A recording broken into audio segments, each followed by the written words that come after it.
is we will be cooking the second recipe of Christmas pasta, which is the Christmas Carbonara. So, let's cook it! Subscribe to my channel! First, we beat 1 egg.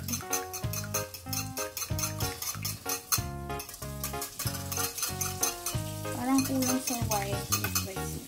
And then, we set aside 2 yolks. And this will be for 250 grams pasta. Remember, yung sinabi ko last video, we have to keep pasta water for dressing this. And then, after beating this, we will be putting half a cup of Parmesan.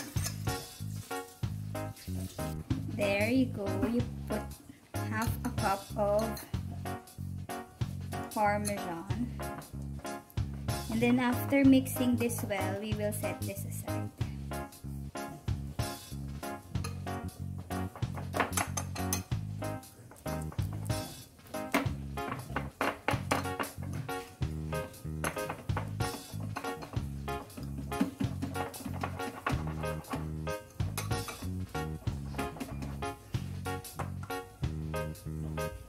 There you go.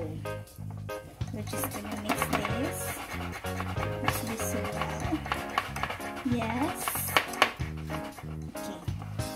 So we'll just put this aside.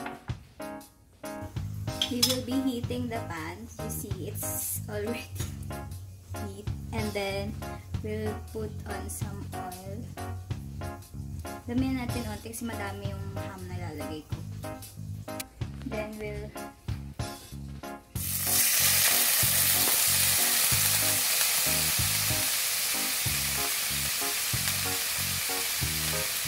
just cook the ham until it's golden brown and crispy.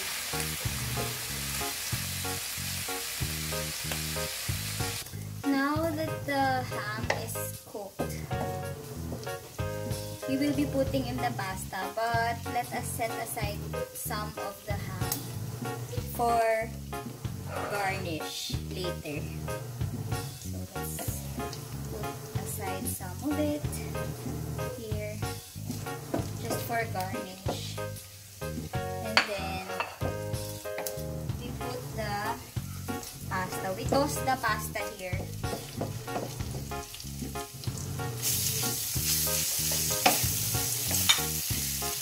With a very low heat.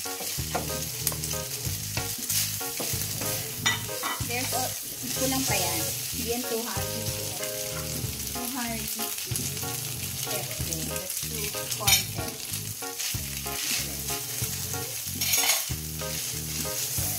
Let's toss the pasta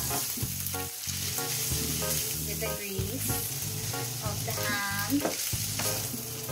Because it's supposed to be bacon, but it's Christmas carbonara, so yeah. And then, what we'll do is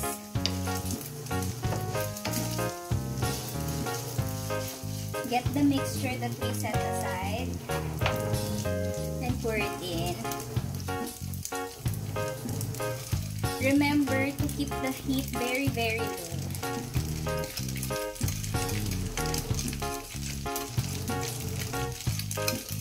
There. Okay. And then we put some of the pasta water that I told you to set aside. Not all of this, of course.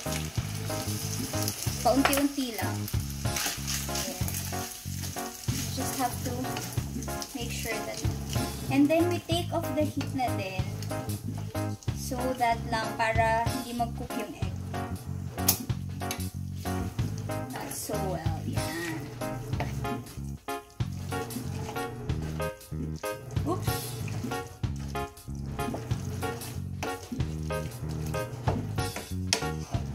Oops. Sorry.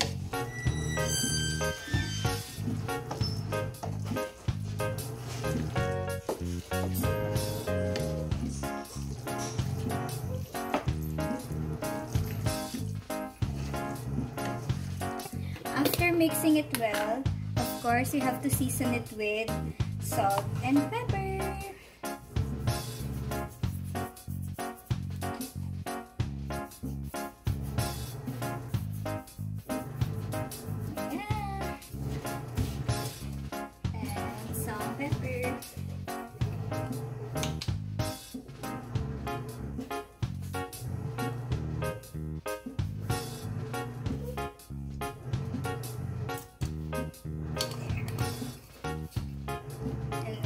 Toss it again.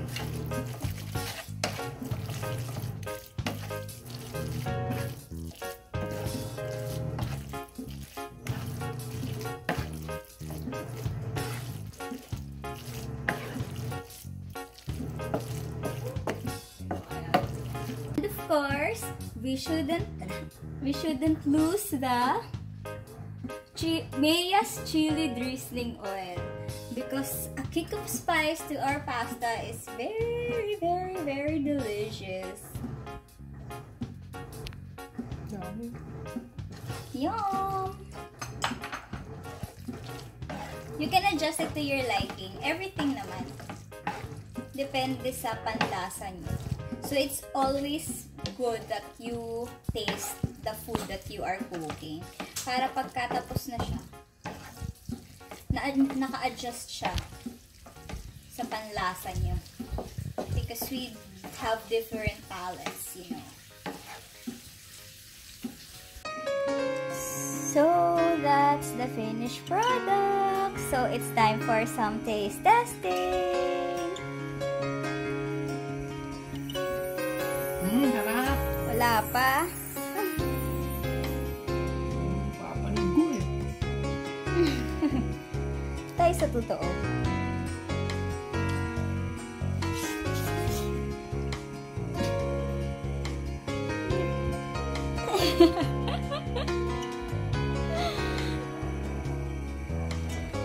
How is it? Delicioso. So yes, enjoy the Christmas carbonara.